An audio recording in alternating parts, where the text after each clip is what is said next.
Hello guys, hello students. आज हम discuss करेंगे स्ट्रेटेजिक मैनेजमेंट में basic concept of strategic management. ठीक है, तो वो हम डिस्कस करने वाले हैं जिसमें हम 4 पॉइंट डिस्कस करेंगे।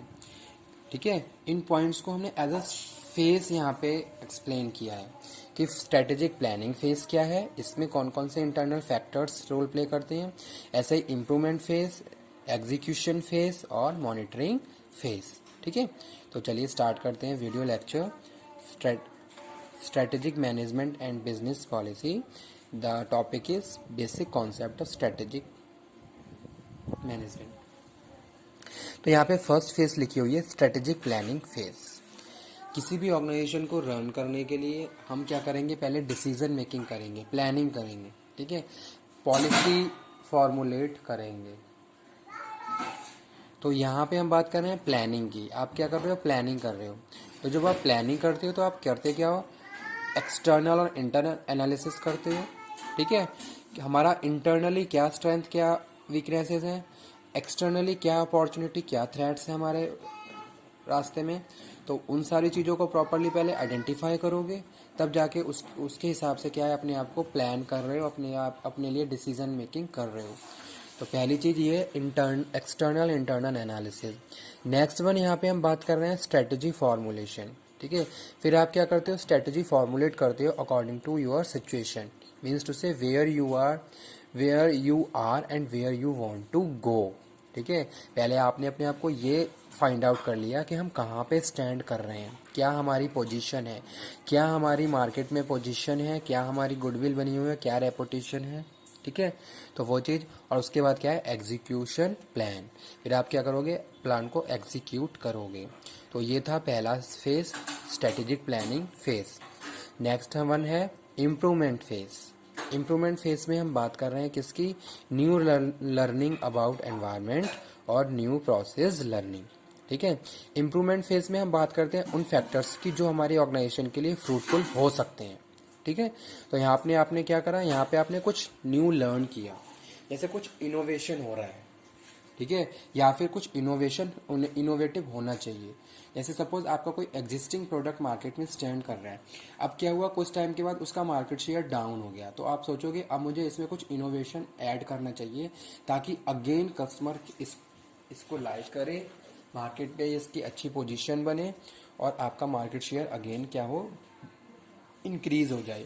ठीक है, तो वो यहाँ पे हम बात कर रहे हैं new learning about environment. Environment से के बारे में आपने क्या करा, एनवायरमेंट से आपने बहुत सारी चीज़ों को लर्न कर लिया और उसके बाद अपने आप को उस हिसाब से चेंज कर लिया। New learning, new process learning. फिर आप क्या करोगे, न्यू प्रोसेस लर्निंग की बात कर रहे हैं। ठीक है, किस तरीके से बहुत एफिशिएंसी और इफेक्टिवनेस के साथ हम प्रोड्यूस कर सकते हैं, वो यहाँ पे हम बात कर रहे हैं। उसके बाद जो नेक्स्ट स्टेज है वो क्या है, एग्जीक्यूशन फेज। एग्जीक्यूशन फेज में हम बात कर रहे हैं कम्युनिकेट प्लान। ठीक है, जो भी आपने प्लान किया है आप क्या करोगे, उसको कम्युनिकेट करोगे अपने जितने भी मेंबर्स हैं उनके साथ। फर्दर मेंबर्स क्या करेंगे, उनके जो भी कनेक्टेड मेंबर्स हैं उनके साथ उसको डिस्कस करेंगे। Prepare operating plan and budget. आप ऑपरेटिंग प्लान और बजटिंग की बात कर रहे हैं एग्जीक्यूशन फेज में। ठीक है, you have to allocate your resources, you have to allocate fund, वो सारी चीज़ें बात कर रहे हैं। प्रॉपर आपने क्या कर ली, बजटिंग कर ली कि किस फंक्शंस के लिए कितना फंड रिक्वायर्ड है।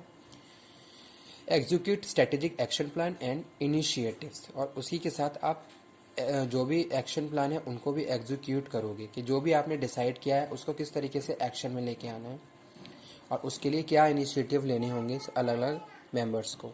ठीक है, उसके बाद जो थर्ड है वो क्या है, मॉनिटरिंग फेज। मॉनिटरिंग फेज में हम बात कर रहे हैं continually monitor progress on execution plan. ठीक है, कंटिन्यू आप क्या कर रहे हो, मॉनिटर कर रहे हो सारे चीज़ों को कि जैसे सपोज जो भी आपने डिसाइड किया था उसी के हिसाब से सारी चीज़ें, सारे फंक्शंस परफॉर्म हो रहे हैं नहीं हो रहे हैं। ठीक है, अगर नहीं हो रहे हैं तो आप उनको प्रॉपरली कंट्रोल करोगे, और जहाँ जहाँ आप उनके हिसाब से बेस्ट रिजल्ट को फाइंड आउट नहीं कर पा रहे हो तो टाइम टू टाइम उनको मॉनिटर करने के बाद चेंज कर दोगे ताकि आप एक जो भी आपकी डिसाइडेड डायरेक्शन है आप उसमें मूव कर सको। ठीक है, तो वो यहाँ पे हम बात कर रहे हैं किसकी, कंटिन्यूली मॉनिटर प्रोग्रेस। आप प्रोग्रेस को मॉनिटर करते हुए आप फाइनली अपने ऑब्जेक्टिव्स को कंप्लीट कर रहे हो। ठीक है। तो वो यहाँ पे हमने बात करी थी 4 फेसेस ऑफ स्ट्रेटेजिक मैनेजमेंट। अब नेक्स्ट यहाँ पे हम बात कर रहे हैं किसकी, यहाँ पे हम बात कर रहे हैं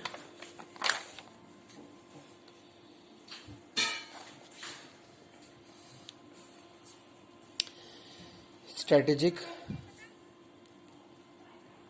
intent. Strategic intent include vision, mission, objectives.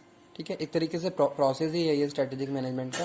पहले आपने क्या करा, स्ट्रेटेजिक अपने इंटेंट को डिसाइड किया, क्या आपका विजन है, क्या आपके मिशन है, क्या आपके ऑब्जेक्टिव्स हैं। ठीक है, अब उसके बाद आप आगे बढ़े। आगे किस में बढ़े, स्ट्रेटेजी फॉर्मुलेशन में। पहले आपने अपने विजन, मिशन, गोल्स, ऑब्जेक्टिव्स को क्लियर कर लिया, उसके बाद आप क्या करोगे, स्ट्रेटेजी को फॉर्मुलेट करोगे।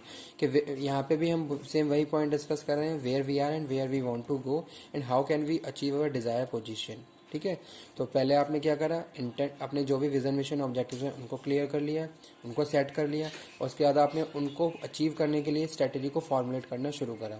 तो जब आप स्ट्रेटेजी फॉर्मुलेशन की बात कर रहे हैं तो आप स्वॉट एनालिसिस करते हो, कॉर्पोरेट लेवल स्ट्रेटेजी बनाते हो, बिजनेस लेवल स्ट्रेटेजी बनाते हो, स्ट्रेटेजिक प्लान की यहाँ पे बात कर रहे हैं। ठीक है, उसके हिसाब से आप क्या कर रहे हो, स्ट्रेटेजी को फॉर्मुलेट करते हो। ठीक है, तो वो यहाँ पे हम बात कर रहे हैं strategy formulation. Strategy formulation include स्वॉट analysis, strength, weakness, internal factor, opportunity, threats, external factor. ठीक है, तो उसके बाद फिर आप क्या करोगे, कॉर्पोरेट लेवल स्ट्रेटेजी पे डिस्कशन करोगे। ठीक है, पूरे कॉर्पोरेशन, पूरी इंडस्ट्री के लिए। फिर आप क्या करोगे, बिजनेस लेवल पे आपके अलग अलग जो भी बिजनेस है उन लेवल पे स्ट्रेटेजी। फिर आप अलग अलग फंक्शनल लेवल पे स्ट्रेटेजी की बात कर रहे हैं। ठीक है, और हर लेवल पे प्रॉपरली स्ट्रेटेजी रिक्वायर्ड है। तो वो यहाँ पे फिर लास्ट बात कर रहे हैं स्ट्रेटेजिक प्लान। आप स्ट्रेटेजिक को, जो आपकी जो भी स्ट्रेटेजी है उसके बारे में प्लानिंग कर रहे हो, तो वो यहाँ पे हम बात कर रहे हैं। फिर उसके बाद हम बात कर रहे हैं किसकी, स्ट्रेटेजी इम्प्लीमेंटेशन। आप क्या करोगे, जो भी आपने स्ट्रेटेजी प्लान बनाया उसको इम्प्लीमेंट करोगे। तो यहाँ पे आप प्रोजेक्ट तैयार करोगे, प्रोसीजर तैयार करोगे, रिहर्सल करोगे। ठीक है, जो भी रिसोर्स हैं उनको एलोकेट करोगे, स्ट्रक्चर बनाओगे। बिहेवियर एस्पेक्ट्स की बात करें हम, क्या आउटकम निकलेगा एम्प्लॉयज़ का। ठीक है, तो वो यहाँ पे हम बात कर रहे हैं स्ट्रेटेजी इम्प्लीमेंटेशन की। Project, procedure, resources allocation, structure यानी कि ऑर्गेनाइज किया सारे रिसोर्सेज को, और उसके बाद आपका जो भी बिहेवियर है। ठीक है, तो वो आपका थर्ड पार्ट है स्ट्रेटेजी इम्प्लीमेंटेशन। अब आपने क्या करा, आपने स्ट्रेटेजिक अपने गोल सेट कर लिए, अपने विजन मिशन सेट कर लिए, आपने स्ट्रेटेजिक प्लान भी कर ली, उसको इम्प्लीमेंट भी कर लिया। अब इम्प्लीमेंट करने के बाद लास्ट है वो क्या है, स्ट्रेटेजी इवेल्युएशन। आप उसको इवेल्युएट करके चलोगे कि जो भी हमने प्लानिंग करी थी उसी हिसाब से हम डायरेक्शन में मूव कर रहे हैं, नहीं कर रहे हैं। ठीक है, जैसे आपने अपने जो भी ऑब्जेक्टिव सेट कर रहे हैं, आप यहाँ पे ये चीज़ इंश्योर कर लेते हो क्या हम उसी डायरेक्शन में चल रहे हैं या नहीं चल रहे हैं। तो वो यहाँ पे हम बात कर रहे हैं एनालिसिस एंड असेसमेंट। ठीक है, यहाँ पे आप सारी चीज़ों को properly time to time check करते रहते हो कि आपकी प्लानिंग के हिसाब से आप डायरेक्शन में मूव कर रहे हो या नहीं कर रहे हो, और जहाँ जहाँ रिक्वायरमेंट्स होती है चेंजेस की, मॉडिफिकेशन की, वो करते हुए आप अपनी डायरेक्शन की तरफ मूव करते रहते हो, और फाइनली अपने ऑब्जेक्टिव्स को अपने विजन मिशन के हिसाब से सारी चीज़ों को अचीव कर लेते हो। ठीक है, तो वो यहाँ पे हम बात कर रहे थे स्ट्रेटेजी की।